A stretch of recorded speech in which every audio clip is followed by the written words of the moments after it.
नमस्कार मित्रांनो, 1 डिसेंबर 2025च्या चालू घडामोडी. उष्णकटिबंधीय चक्रीवादळ निर्मितीसाठी समुद्रपृष्ठ तापमान किमान किती असावे? आणि याचं करेक्ट आन्सर आहे बघा 27 अंश सेल्सिअस.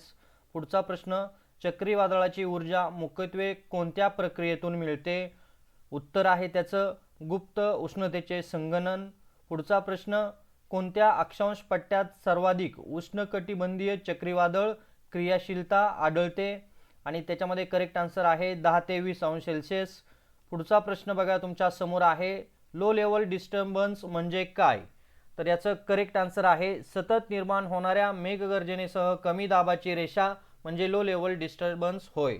पुढचा प्रश्न, चक्रीवादळ निर्मितीसाठी वाऱ्याच्या कोणत्या गुणधर्माचे कमी फरक आवश्यक आहे? आणि याचं करेक्ट आन्सर आहे मित्रांनो अनुलंब गती. मित्रांनो, तुम्ही कोणत्याही शासकीय भरतीची तयारी करत असाल तर त्यासाठी अतिशय उपयुक्त असे हे चालू घडामोडीचे प्रश्न आहेत. त्यासाठी चॅनलला लाईक, सबस्क्राईब आणि शेअर करायला विसरू नका.